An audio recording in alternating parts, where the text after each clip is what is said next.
everybody, and welcome back to Drive To Win. I'm Justin Bell, and I'm here in the beautiful SiriusXM studios at the Wynn Las Vegas. Well, I'm very happy to be back after the Formula One enforced summer break. I actually think it was wonderful watching all the social media of all the drivers. They all came back looking a lot more tanned and relaxed. I mean, I guess that's how really rich young men spend all their millions. They have to do it in a short period of time. Must be fun to be one of their buddies, right? Anyway, was that or was that not the most interesting race of the season so far? I think it was. Although in the middle, I had this moment, I thought, I'm going to go and put the kettle on. It's a very British thing to do. There's a little lull. And I just about got to the kitchen when I heard, on the broadcast, something else had happened. Someone else had spun. So it really was a race you could not leave for a minute. And that is just the way Formula One should be. Not sure quite why Zandvoort brings out that kind of racing. In prediction, you say it's a short lap, it's tight, it's twisty. There aren't any tremendously long straights, but it's the elevation, it's the banking, it's the fans, it's the fact you see those cars sideways. I mean, literally, the driver's on the edge. So I think it definitely warrants its place on the calendar, even though it is going to be going away in a year or so's time, which I don't know what they're going to do with all those Dutch fans. I think... I don't know how you're going to handle the massive disappointment of that Orange Army. But obviously, we know Piastri won. It was a great result for him, and we'll dive into that a little bit later with our guest, Jodie Kidd, a former British top model with a huge passion for racing and Formula One. I can't wait to get her on the show. But of course, when you look at the result, it was set up over the weekend in something that I think was this absolutely perfect demonstration and execution of the Oscar Piastri method. And yes, you had Lando leading the first session, leading the second session, leading the third. The delta got less and less and less as it got to the sharp end. And then in qualifying, I mean, quite simply, they were running identical laps when they did the side-by-side on the broadcast. As they came out of that last corner, they are... Quite honestly, there's not a blade of grass between them. A little bit of tow maybe from a car in the distance helped Oscar get it. But, I thought it was stunning. The narrowest of margins, 1/100th of a second. And I thought it was telling when we saw Lando's reaction as well. He wasn't pissed off. He wasn't throwing his toys out the pram. I think he just understands that, and more than anyone, he's in the car. The difference between them at this stage of the season, the way their cars are performing. Remember, full access to all of each other's data. And that is what allowed Oscar to progress up through each session, studying every corner, studying the in-cars. We never had that back in the day. Being able to watch where his hands are, where he's shifting, everything, where the revs are, as well as the data traces. And he learnt, he put his head down. And of course, he got pole. And from that point, he could control it. And, as was rather fortuitous for the end of the race, Isack Hadjar in fourth. So I really enjoyed this concept of what that was going to look like when the race started. So that was how the qualifying was set, the scene. And obviously, so much news in the break over these 3 weeks. Now, I know Formula One's supposed to go quiet and not really do much development work. But I don't know. Do you really think they do? I'm sure the front door of the factory is quiet and there's not many cars in the parking lot, but round the back there's all the cars. How can they not do development work during that time? But August does go quiet in August. Try getting a cup of coffee in France or a fuel oil change on your car in France in August. Impossible. Well, I'm going to dive into the race as always with my guest, but the big news coming into this weekend, of course, was Cadillac F1 announcing their drivers finally. And I think, yes, it's a week or so old news, but it's still so relevant, especially as Valtteri Bottas is a great friend of the show. We see him on here more than a couple of times. He's actually been in studio, which was fantastic during the Las Vegas Grand Prix. But I was at a barbecue on Sunday, and a lot of people were talking to me about, so why didn't they choose American drivers? And yeah, it's a well-debated subject, but it's pretty obvious why when you analyze it.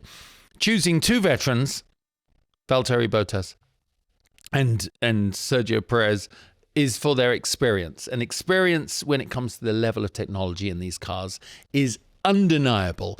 The systems alone, the steering wheel, understanding how to give that level of technical feedback, I think that's so integral to how this team is going to get up to speed for 2026 that they don't need to train young drivers up to speed. Get what I'm saying? They don't need to be diverted with hand-holding someone and say, well, this is the track we're going to go to. And these, Max is a very big, dirty driver. No, overpowering driver. You don't want to deal with any of that stuff while they're in the car. You need two guys who have seen it and done it. I mean, there are some Americans that certainly would be talented enough. Not necessarily just Americans, but Palau, Colton Herta, he's never been able to get his super license, which still seems a bit crazy with the amount of races he's won. And then just showing how many young drivers there are in the wings waiting to come up that we really don't know of. There's a young guy called Jack Crawford who I have actually never heard of. He's American. He's leading the F2 or second in the F2 championship currently. He's obviously very quick if he's able to pull that off against the best of the Europeans. He's in that European feeder system. And yet, he's not ready for that type of drive. But boy, oh boy, as a team principal, Graham Loudon said, they are teasing that pathway to Formula One for the next generation of American drivers. And that has to be the holy grail of this team, doesn't it? Have an American team, because Haas F1 doesn't really count as an American team. You have an American team with a major powerhouse of American auto industry might, and you can be a young driver and say, I want to drive for that car. So I'm sure, as he says, well, Formula One is not a playground. They need to get these guys up into speed, into the ladder. It's going to be a great thing. And with Perez and Bottas having 527 Grand Prix starts between them, and I think it's the right choice. And all Americans will be happy down the line. But you do have to think they must have spent some time considering quite why their two chosen drivers weren't in a seat at the time. And obviously Perez looked absolutely dismal compared to Max Verstappen in that second seat. But now it's taken the toll on Liam Lawson and then Yuki. I think we're able to reflect that maybe it wasn't quite so bad. He was actually doing the best job possible, and he did put in some good results. So he has all that institutional knowledge that's going to benefit Cadillac F1. And of course, Bottas, he's been with Mercedes all year.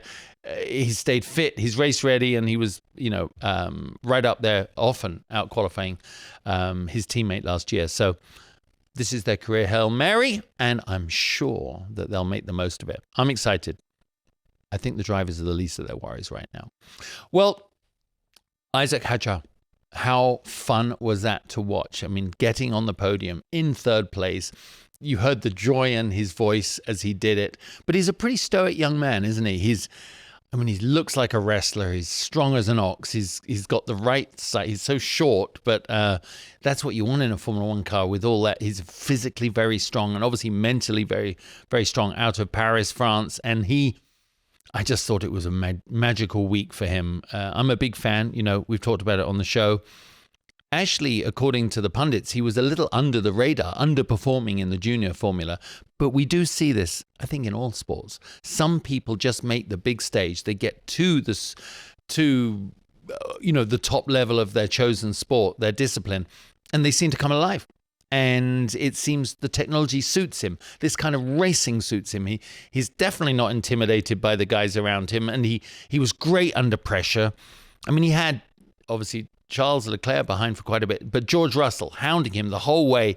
And I thought he's just going to reel him in at some point using all that experience. But nope, he didn't. And what will his next move be? I was just talking about it with the guys here. I think there's going to be a lot more awareness of him, which translates to expectations. Are they going to offer him the tempting cherry on the cake, as it appears, of it's almost like the poisoned apple to go to the main Red Bull seat alongside Max. And as a driver, you go, I can handle it. I'm going to be the one that changes it. It's rather like with, a relationship. You can be the one that changes that other person. But normally it doesn't work out.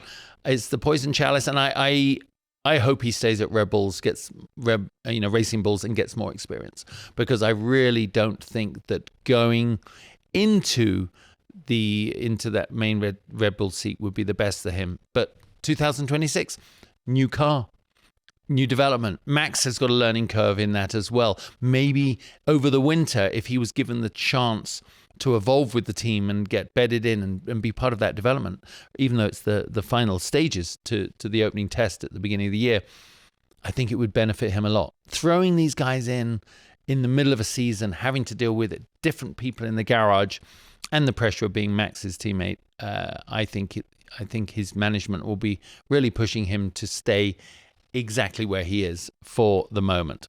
Whatever, I think the future does look bright for him. And the other thing that really caught my eye and it could have gone unnoticed if you didn't watch the team managers, the team principal conference. I think it was on like Thursday. And after the summer break, I was ravenous for all sorts of Formula One content. So I watched every single thing that they put up on F1 TV. And Flavio Briatore was in there with Tom Clarkson talking about Franco Colapinto. And I couldn't believe it. The words that came out of his mouth were, I'm very disappointed in him. He's kind of let me down. He's not performing at the level that I wish. And that was in a very public forum. And to have that level of apparent distrust and lack of confidence in you as a driver being shared so publicly, I think that's an absolute killer. I mean, he said that maybe the pressure of being in Formula One is too much for him. And rather like Jack Doohan, who lasted just 6 races. But if you start to embed that culture in your team, no driver will feel safe. And Franco, these young guys, he comes off the summer break where you need to put your head down, reset, talk with your team, work with your trainer, work with whoever your confidant is, and especially your race engineer, and come back and think, I'm going to be better. I'm going to right my wrongs. I know what I need to do. And then you hear, before you've even got in the blinking car, that your team boss thinks you're a loser. I think that's really, really tough. I think what gets my back up a bit is that's kind of the Flavio style, and he loves to exert pressure. And, he's one of the throwbacks to an era where, they were all on their super yachts, on their jets, and doing crazy things with supermodels. That's him. He's a renegade. And so on that side, I like him.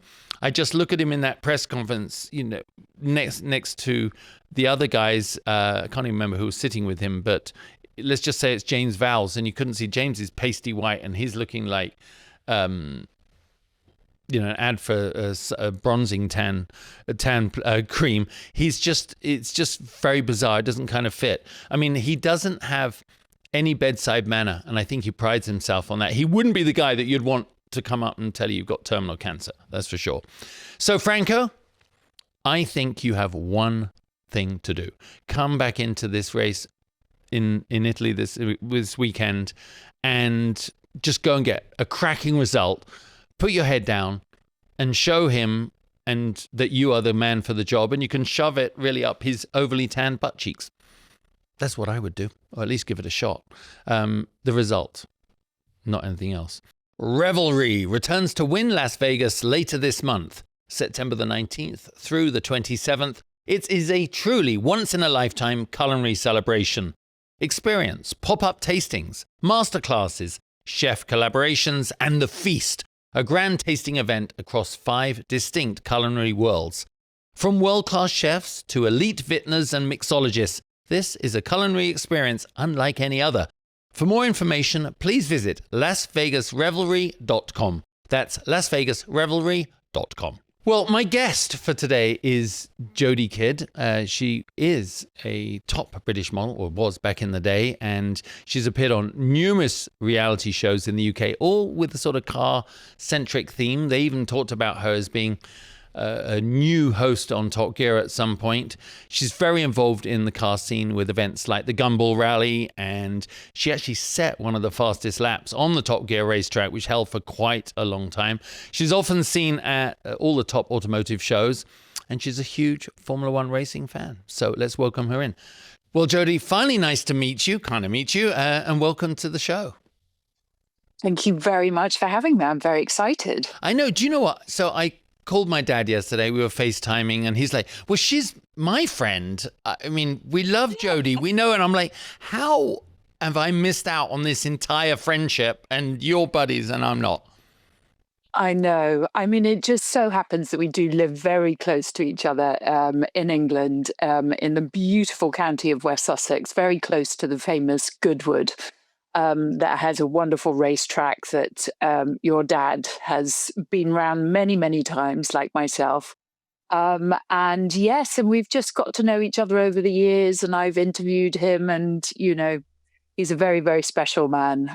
And my goodness, hasn't he had a very colourful, brilliant history in motor racing? And yeah, I just adore him. Ah, well, he'll be very happy to hear that because, he's 83. He can pay me later. Yeah, he needs a bit of adoration, but no, he's still amazing. I mean, he was at Goodwood this week driving something, and he never ever stops. But you do quite a lot of the. He doesn't slow down. He doesn't. Either. He is still so quick. I mean, it's terrifying.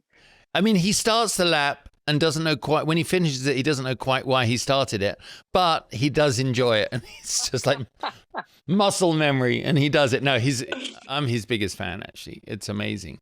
But you go to second. Exactly. Oh, well, you go to a lot of the big car events, though, don't you? Just setting the scene for my followers. You do a lot of the big rallies back in the day. I know you did that and got you into it. But what about Formula One? When did you first start falling in love with that? Well, I mean, gosh, I started getting into car racing. Gosh, I did Top Gear. So previously, my other life, I was a catwalk model, and I did something called the Gumball Rally, and it was my first kind of introduction to hypercars and supercars and crazy cars and the wonderful people that are around cars. And I came back to the UK, and we did the Gumball Rally across the states. We went from New York to San Fran.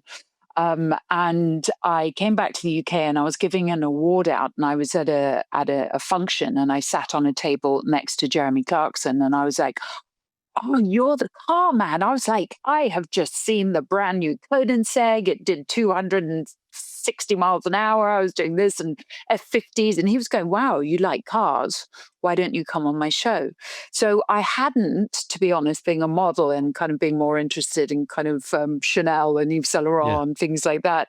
I'd never really watched Top Gear, but I got a phone call a couple of months later, and went down to Dunsfold, the famous Dunsfold track, and did a star in a reasonably priced car, and went straight to the top, and kind of fell in love with driving from that moment onwards. And then I ended up racing. I did many years racing in the Maserati Trofeo, and did the Mille Miglia. I did a stint in the GT2s. So I kind of went from the end of a catwalk to sitting on the pit lane and racing cars and racing some of the most incredible circuits around the world. We were very lucky to be the support race for quite a few F1s. And that was where I really kind of fell in love, with my saloon heavy kind of boat car, and then actually seeing the proper F1 cars and seeing Schumacher and everyone, in the late 90s, early 2000s. Amazing. And just kind of been a big fan ever since. I love that. I was just saying to myself, you could make that transition from catwalk to pit lane.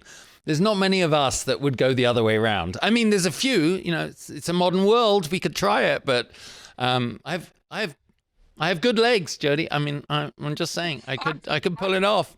Well, let's talk about Zandvoort. First of all, I just love that track. I raced there in Vauxhall Lotus 300 years ago, but I love watching it, don't you? It's amazing. It's a fantastic track. And I have to say, seeing F1 drive on proper tracks, I love a street circuit, but there's nothing like a twisty, turny kind of old track that, they have to really show skill. And that's something that Zandvoort is. But it was like, obviously after the summer break, they came back, and it was bonkers. There was more practices. There were more people falling off than anything else. And then when it came to the race, we're going to dive into that now. But I think it's just the perfect coliseum for racing. And that's why I know they say they're taking it off the calendar in 2 years' time, which is, I think, a mistake. No. But probably because they can't pay the exorbitant, 50 million euro or whatever it is to host a race. But I love the fact that 305,000 fans go there. It was this year, and mostly by bike. Can you imagine? I couldn't find my bike the other day at Soho Farmhouse when I stayed there, let alone, and there's only 12 bikes. How do they do it with, imagine, 250,000 bicycles? They're very good at that. But I just have this vision. Renger van der Zande, who's a great friend of mine, races in sports cars and WEC. He did the commentary on their Formula One last year and this year, and he came on the show this time last year. And he was just saying it's wild. They're so organized as they come through the gates. Can you imagine that? I mean, that's a lot of people, and it's a small circuit, it's quite tight. It's not a Silverstone size where, 100,000 people can kind of seem quite small. It's really amazing. The energy, the Dutch, I just love them. I would have loved to have gone because it just looked fantastic. And obviously Max and his home circuit. It just looked a lot of fun. A sea of orange. There are certain nationalities I wish I was. I quite like the idea of being Danish or Dutch. They seem cool. They have good design, and everybody knows who you are. You get famous in those countries. But here's what I like to do. I'm going to run through some of the moments of the race, and we'll just chat about it. Obviously, it did look, and they wouldn't stop talking about it, the thought of impending rain, right, at the beginning of the race, which, as we know, didn't really materialize other than on Lewis Hamilton's front right tire, it seemed. But you saw Max starting on the soft tires against on the softs, right there, and obviously Lando and Oscar on hards. And I thought, well, doesn't it seem so obvious? Of course he's going to start on softs because he's going to get a great start and take the lead and then cause, cat amongst the pigeons. Obviously, kind of thing. It didn't quite work out like that, did it? No. I mean, a lot of it is down to a bit of luck, and we all thought it was going to rain a little bit more, and then obviously he lost it a little bit, But did you see that? That was wild, Jodie. That was.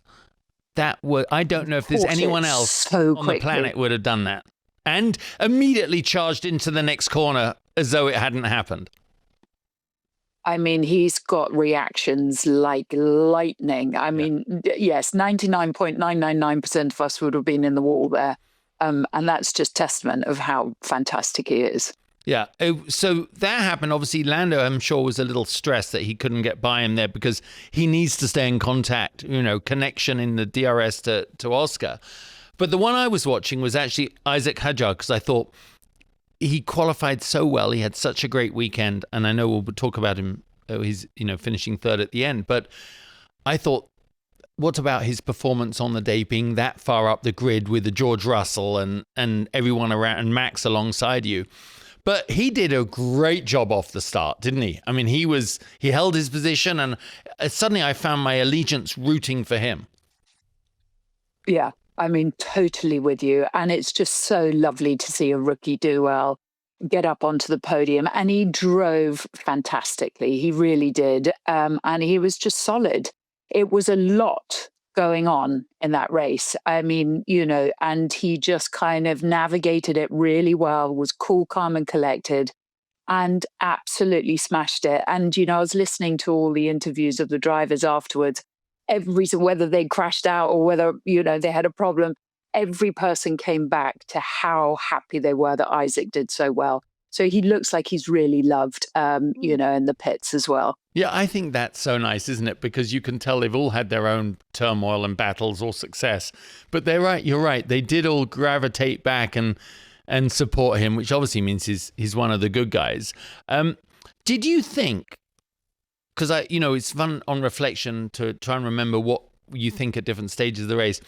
Did you think at the beginning Lando had a possibility to pull back past Oscar? Or were you going, like me, I'm going, I don't know how this is going to run. I can't see him getting by him without amazing strategy. Yeah, I mean, a lot of it came down to the track. It's notoriously difficult to overtake at Zandvoort, and I knew Piastri, was gonna just go, and he had the clean air, and so I knew it was going to be a tough thing for Lando to get in front of him.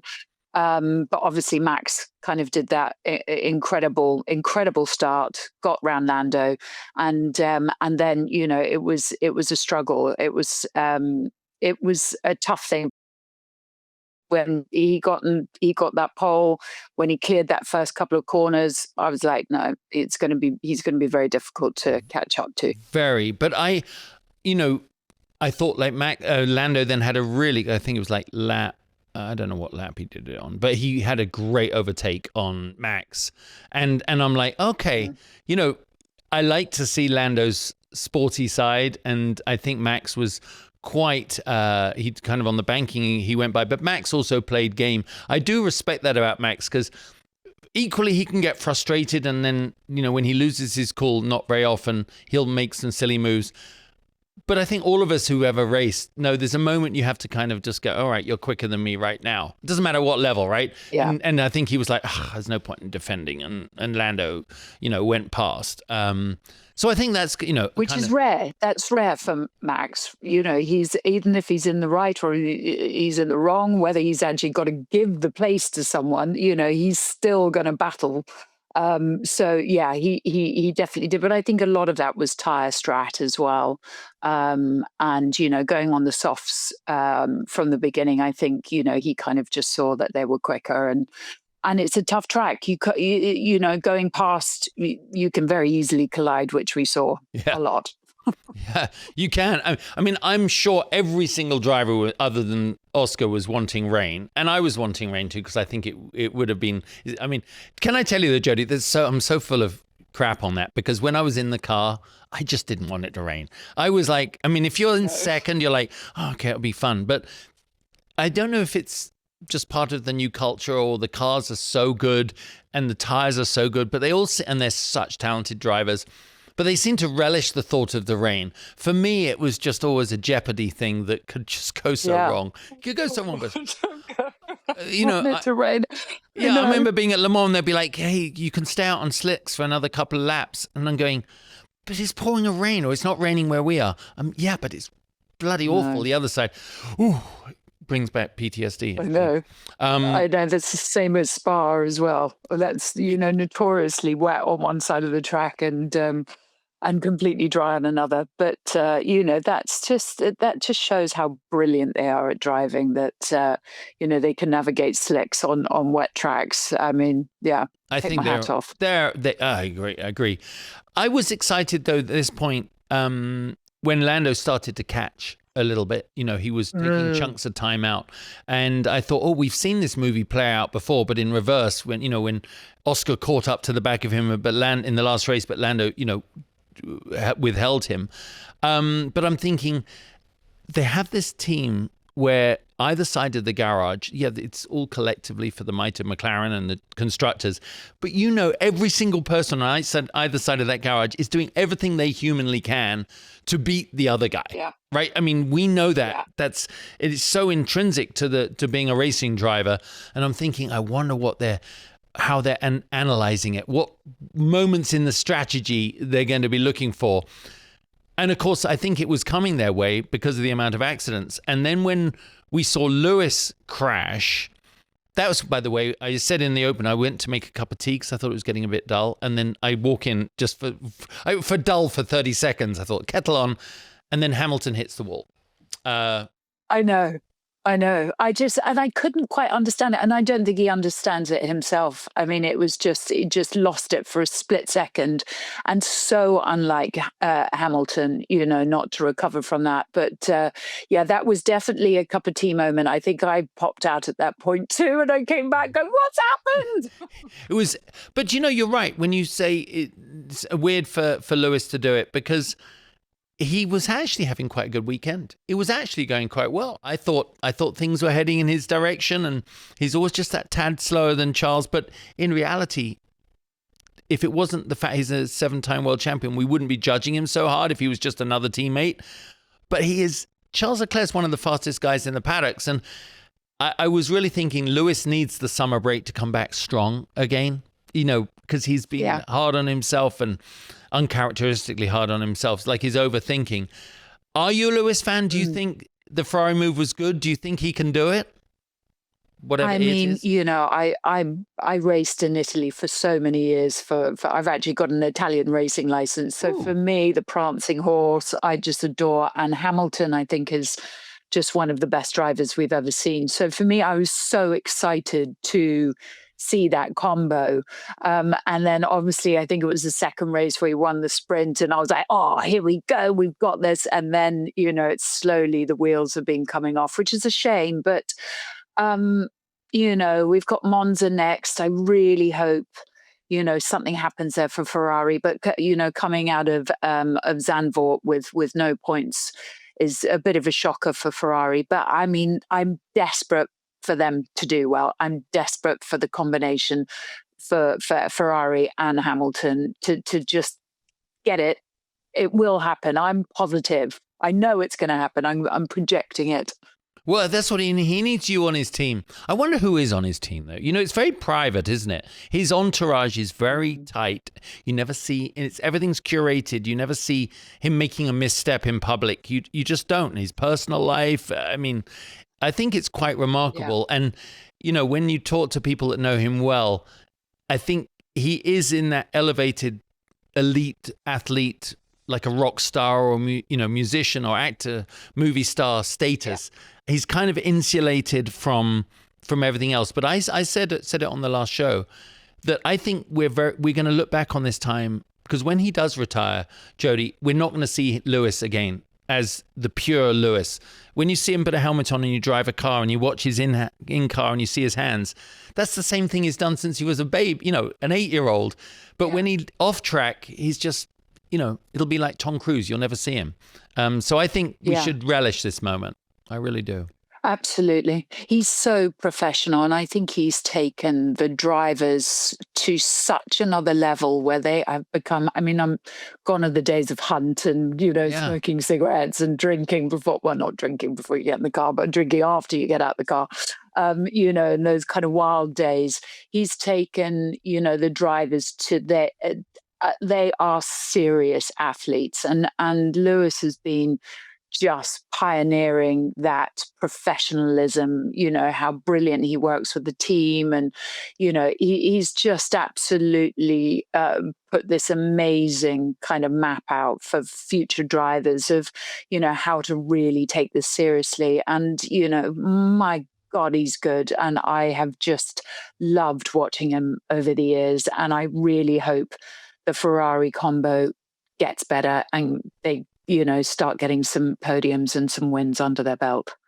Me too. It's going to be like Cocoon. Do you remember the movie? They gave all the old people, gave all the old people the drug. Next thing they're all running around shagging and playing tennis, and then they go back. I really don't mind what happens to him. I just want him to win again, and then he can go back. Yeah, me too. Yeah, exactly. Retire at the top. Oh, it would be wonderful. Well, I just thought about it. What are your thoughts when Charles Leclerc on George Russell, he took the gravel line through that very twisty sort of chicane period. I love the move. I love it when he gets a bit sporty. But the stewarding, that really annoyed me, right? That they pushed it off till a post-race decision. I don't know about you, but I think you should solve this stuff in the race. Don't let it hang out. Yeah. Because he fell out, he was out of the race later. So now what do they do? Yeah, no, I agree. And I think the stewarding also for Carlos and Liam was like, I just didn't get it.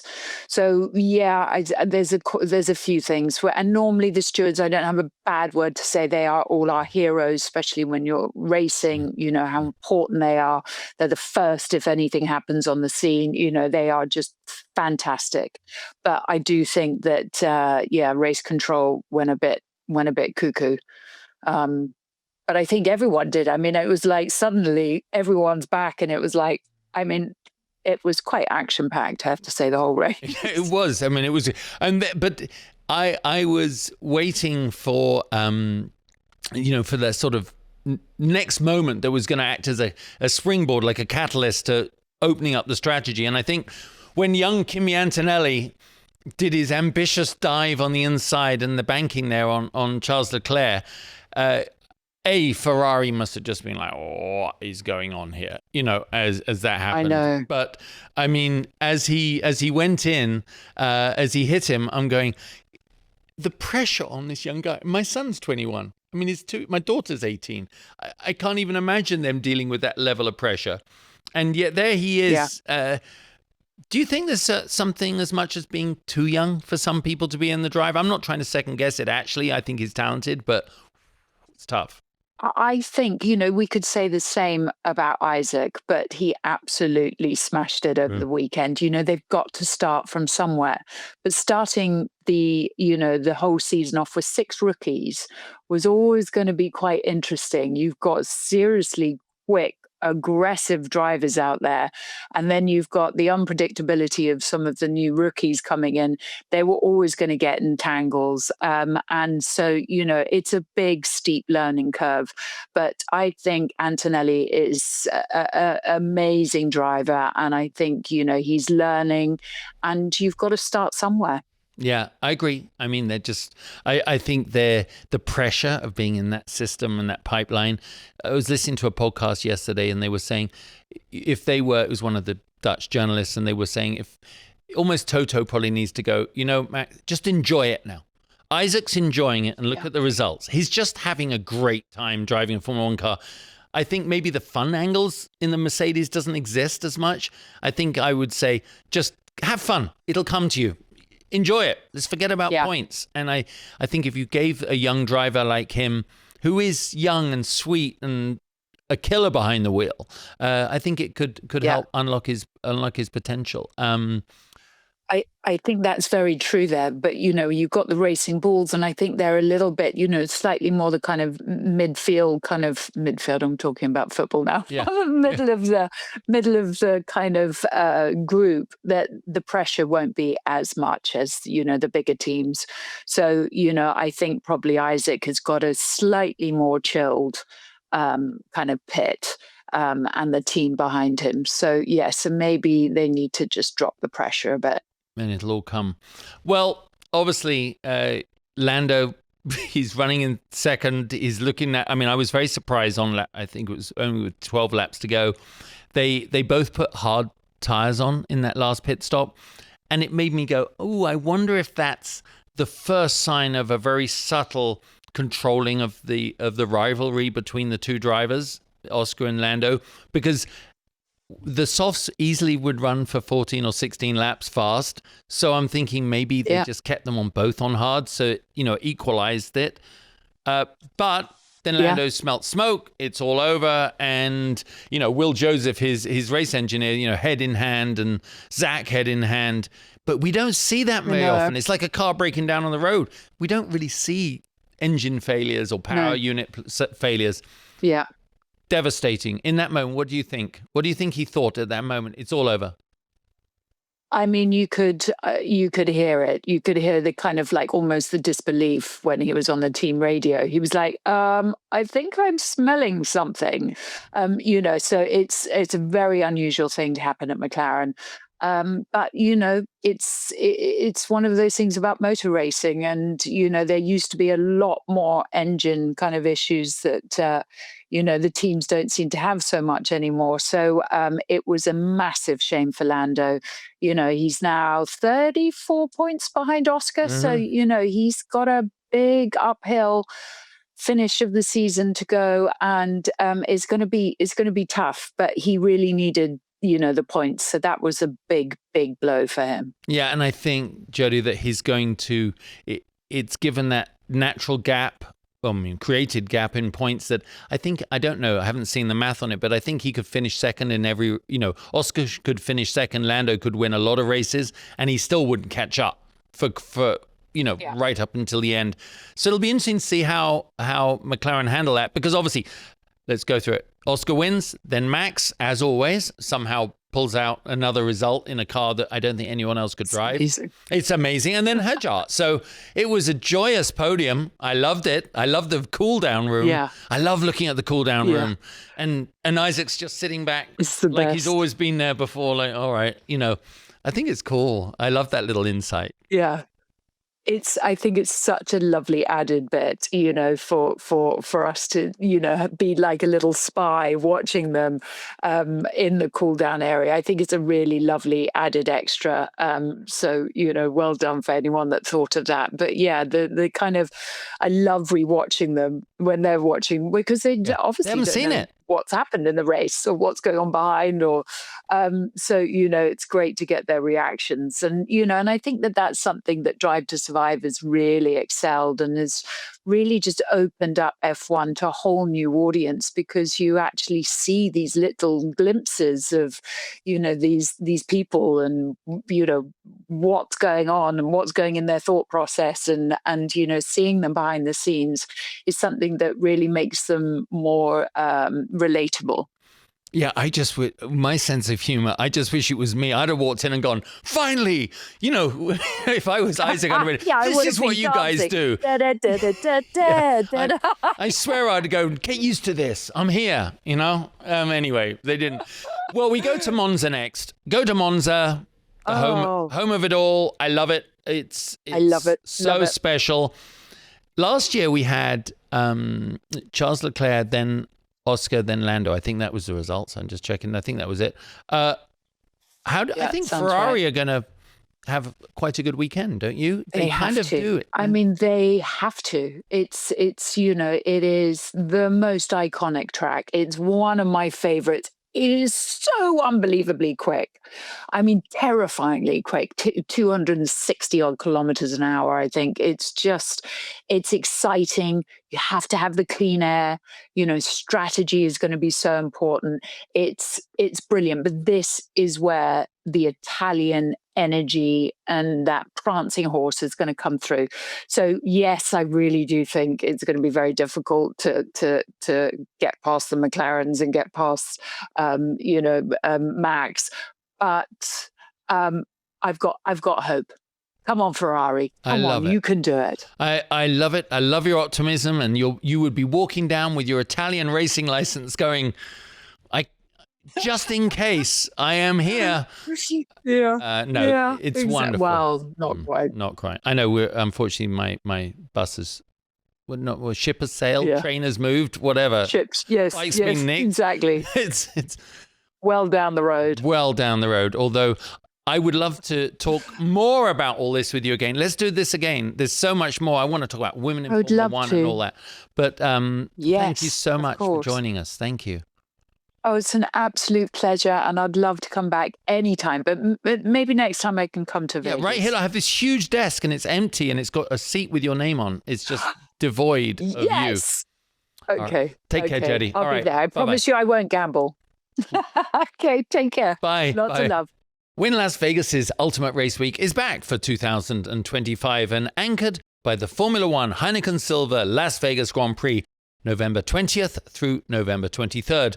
From immersive pop-ups and branded takeovers to A-list performances, and of course, thrilling views of the circuit, Wynn Las Vegas puts you in the center of it all. For more information regarding room and ticket packages, you can visit winlasvegas.com. That's winlasvegas.com. Well, that was a bit of a treat, and no wonder my dad got to her first, as they say. She's great friends with Dad and his wife, Misty, and I've obviously been kept away for good reason. Anyway, nice to have her on the show, and we'll try and do that again. Well, next up, as you were hearing us talk about, it is time for the famous Italian Grand Prix at the Monza track. I mean, it's set in the beautiful parklands in very close to Milan, and built in 1922. It was just after Brooklands and the Indianapolis 500 track were built.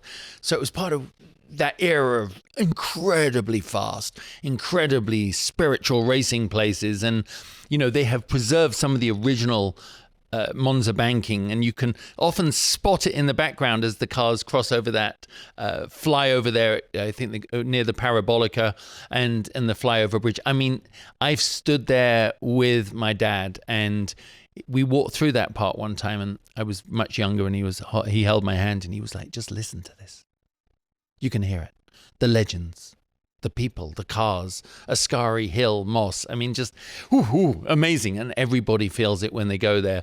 But of course, they're going to be going in equal measure to the Orange Army in Holland, in the Netherlands. They're going to be there in red, the official tifosi, the home of everything they do. And for the Ferrari faithful, being a Ferrari fan is I don't know, it's like being a soccer team fan, that your team's up, your team's down, but you stick with it.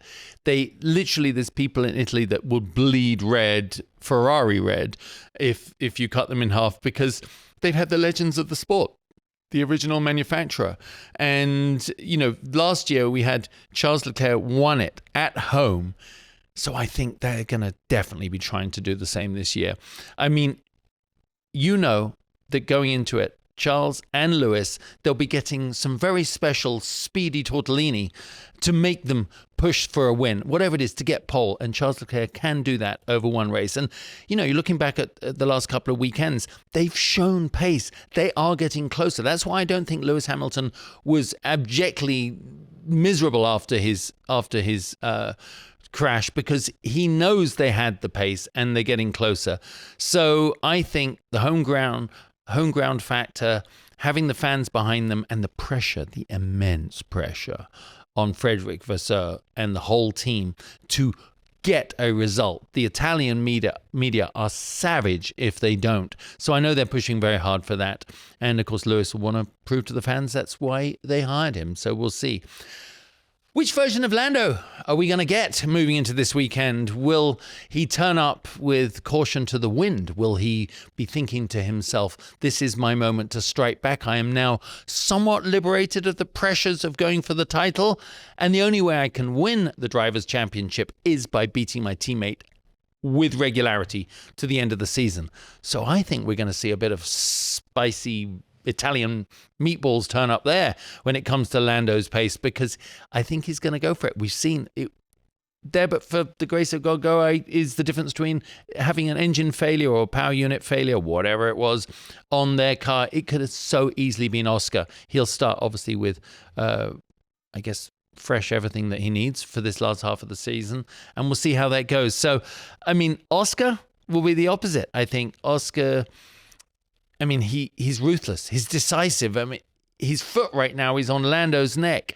And I don't think he's the kind of guy that'll take the pressure off just because he's a teammate and he could do it because he's in a position to. I think he will be ruthless in the car to the flag, the final flag of the year. So and every side of the garage wants their guy to win. So this internal gyroscopic competition is building up within McLaren, and we are going to be the beneficiaries of that.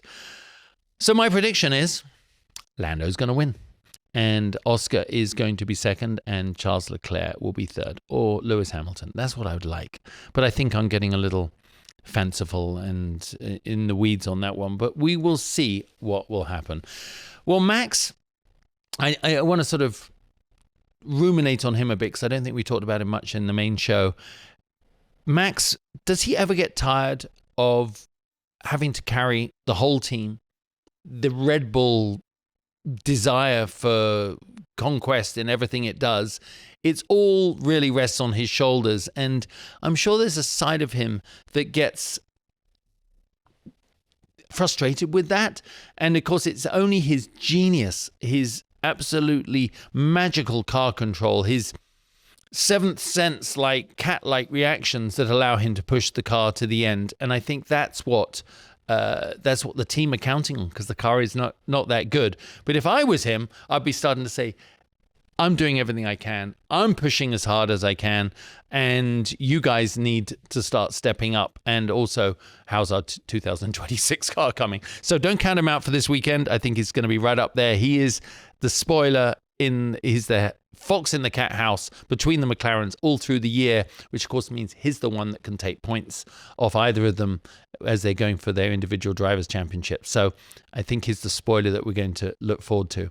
And the best of the rest going into next week, Isack Hadjar, probably can't be pulling off the same thing going into next year, into this weekend. But boy, will he have confidence and the support of the team. I think Aston Martin, we know they run well at high speed. And I think Fernando Alonso, if they can put him in the right place, will be right up in that upper midfield towards the top. I think there's so much to look forward to. I think it's going to be an absolutely fabulous race, and we are back. So, well, thank you to Jodie Kidd for joining me. Thank you, obviously, to SiriusXM and the Wynn Las Vegas for having me in the beautiful studio, and thank you to you for following along. I hope to have quite a big guest next week if I can track him down. So stay tuned on social media. Enjoy the Italian Grand Prix, and I will see you next week.